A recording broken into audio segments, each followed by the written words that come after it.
voix. Non, c'est moi la voix. Nous sommes la voix.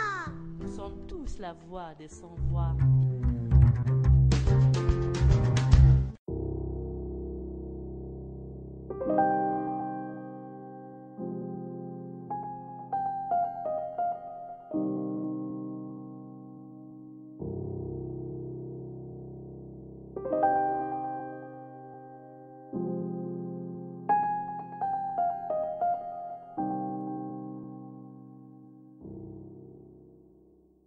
Chaque vendredi, devant les escaliers de la fac centrale à Alger, des militantes pour les droits de la femme revendiquent le changement depuis le début du mouvement populaire. Intisar Benjabala, militante féministe, exprime au micro de Radio des Sans-Voix. Bonjour, Madame Benjabala Intisar, militante féministe et militante pour la démocratie, doctorante en littérature française et francophone. Et je fais partie du groupe FAS. راكم تخرجوا كل جمعة le carré féministe pour revendiquer مجموعة من المطالب. وش هي المطالب؟ Avant tout, on sort pour revendiquer la liberté pour notre pays, la liberté et la démocratie telle que tout le monde la désire, mais on essaye de donner un sens à cette démocratie. Mon militantisme pour la démocratie, c'est le militantisme féministe, parce que de mon point de vue, aucune démocratie ne peut être réelle et effective s'il n'y a pas une réelle égalité entre les hommes et les femmes. Donc, de mon point de vue, mon féminisme est une partie intégrante et indissociable du désir de la démocratie que j'ai. Est-ce que vous pensez que le carré féministe راح يكمل مع الحراك ولا إذا مثلا نفترضوا الحراك بس وصل للمطالب نتاعو le carré féministe والمطالب تاعكم est-ce que تكملوا النضال تاعكم؟ Il faut faire une différence entre le carré féministe qui est une partie intégrante du Hirak, ce que j'aime pas appeler ça Hirak, donc de la révolution, où l'acte féministe en tant que tel, FAS, c'est un collectif d'associations qui a existé bien avant le Hirak, donc les associations et les féministes indépendantes, les filles, ont existé bien avant le Hirak. Au 22 février, le MINA fait un collectif qu'on appelle FAS, mais on a été féministe avant le Hirak et on sera féministe après le Hirak. وعليه النضال النسوي ينشط مع الثورات ومع هاد الحركات التحرريه. C'est pas vrai, c'est juste que الحركات الثوريه سلط الضوء على الحركات التحرريه. احنا les féministes algériennes on travaille depuis 62, on travaille sans relâche. هاد الحوايج بكل les quelques acquis qu'on a ما جاوش من لا شيء. في كتب اللي كاين plus de filles que de garçons في les facs ما جاش من لا شيء. C'est un travail de longue haleine بصح ما يبانش. علاه ما يبانش parce que déjà les médias ont de pouvoir. Ou en tant que féministes, nous n'avons pas assez de... Je sais pas, on n'arrive pas à médiatiser assez. Ça ne veut pas dire que... Quand est-ce qu'on peut savoir qu'un mouvement est actif? C'est à travers les résultats. Et la femme algérienne il y a 30 ans et la femme algérienne d'Orkan n'a rien à voir. Si un carré féministe existe dans une révolution populaire et qui se dit féministe, c'est que forcément la société a avancé. Les sociétés n'avancent pas من والو. C'est que forcément كاين خدمة من لورا اللي ما تبانش واللي تعطي les résultats هادو اللي يبانوا. Pas d'Algérie libre et démocratique sans liberté des femmes, scandent les militantes pour les droits de la femme au carré féministe chaque vendredi. Fadila Boumenjel Chitour et autres expriment au micro de Radio des Sans-Voix. Je m'appelle Fadila Boumenjel Chitour, je suis présidente du réseau Wassila et je fais partie du collectif FAS, c'est-à-dire Femmes algériennes pour le changement vers l'égalité. Comment vous voyez le carré féministe, ses activités pendant le Hirak? Oui.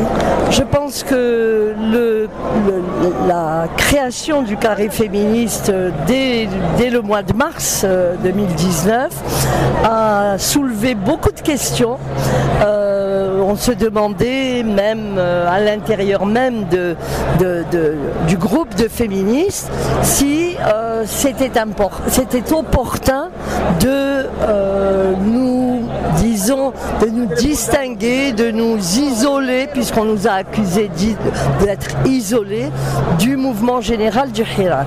Et finalement, je pense, avec le recul et la façon assez facile aujourd'hui de d'analyser le chemin parcouru, je pense que ça a été une très belle et très bonne idée, parce que non seulement ça n'a pas divisé le mouvement, moi je n'aime pas l'appeler le soulèvement, je pense que c'est une révolution, la révolution du 22 février, mais au contraire ça a rendu visible les femmes et avec les femmes leurs revendications pour des droits. Et je pense aussi dans la situation maintenant où la répression s'exerce sur les étudiants et même sur les jeunes et défenseurs des droits de l'homme, je pense que la présence des femmes, le vendredi en tout cas, et des enfants dans le mouvement général est une protection et permet de maintenir la silmiya. Donc, cette création a été positive, me semble-t-il, sur tous les plans. Sur le plan, ce qu'elle a apporté sur le plan général de paix et de nouveautés dans la visibilité des femmes. Deuxièmement, ce que vous remarquez vous-même, je pense, c'est que au début, nous étions peut-être vus de manière avec une certaine surprise, mais il y a une voilà, on est devenu un repère, un élément familier du décor du vendredi, et vous voyez aussi combien les choses se passent de manière de réciprocité. Nous relayons, quand les gens passent, les groupes passent, les slogans de tous. Et ce qui est formidable aussi, c'est que quand on arrive à chanter nos slogans féministes, nos revendications pour des droits des femmes, on arrive de plus en plus à les faire reprendre par les passants et autrement dit, quand on dit, je crois que le meilleur slogan, ou moi celui que j'aime beaucoup, Ergues Tamtos Enibrutamos, c'est-à-dire ensemble, main dans la main, les femmes et les hommes, nous allons construire le pays, eh bien ce slogan, il a fait son chemin, et donc voilà, j'ai l'air de vous donner une vision optimiste, mais on ne peut pas, quand évidemment le contexte a changé, nous sommes en 2019, mais il est toujours possible aussi que cette belle fusion que l'on voit de plus en plus dans la révolution du 22 février, elles disparaissent lorsque on aura obtenu en tout cas la chute du système, la rupture avec le système. Un peu, et ça nous fait toujours peur, les féministes, un peu comme ce qui s'est passé au lendemain de l'indépendance, quand les femmes qui avaient participé même armes au poing à la libération nationale, on leur a clairement dit allez, maintenant retournez à vos missions de femmes, entre guillemets. Vous avez vu que malgré leur participation, il y a eu en 1984 le vote du Code de la famille et l'adoption du Code de la famille, malgré les manifestations des femmes.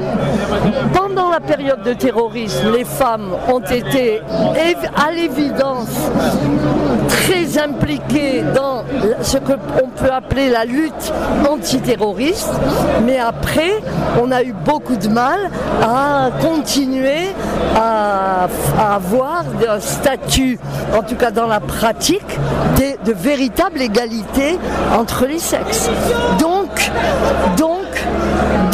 attention, il y a un grand optimisme aujourd'hui, mais on a ce souvenir du retour à la case départ pour les femmes, une fois les mouvements révolutionnaires terminé, et donc on n'est pas à l'abri à 100% du même scénario. Déjà qu'on a en ce moment avec le Hirak, donc en fait on défend deux causes, donc la cause de l'Algérie libre et démocratique, et la deuxième des causes c'est la condition de la femme, et le code de la famille déjà, l'abolition du code de la famille. Non, le carré féministe existe déjà, hein. Il existe par l'intermédiaire de plusieurs associations qui sont très actives en Algérie. Avec le Hirak, bien sûr, c'est toutes les associations qui se mettent ensemble, c'est le climat idéal pour sortir et manifester, et pourquoi pas revendiquer par la même occasion la condition de la femme en Algérie. Pour l'instant, déjà la condition de l'Algérie, elle est un petit peu dans le doute. Pour les femmes, c'est pareil, je crois. Mais ce qui est bien, c'est qu'avec le Hirak, au début, les femmes, elles sont un petit peu agressées par les hommes. Mais petit à petit, maintenant, on a des hommes dans le groupe. Donc, dès qu'il y a du grabuge, il y a des hommes qui arrivent, qui nous défendent. Donc, il y a l'idée de la femme dans la société qui commence à ancrer dans les têtes des hommes. C'est ça ce qui est bien aussi. C'est moi la voix. Non, c'est moi la voix. Nous sommes la voix. Nous sommes tous la voix des sans-voix.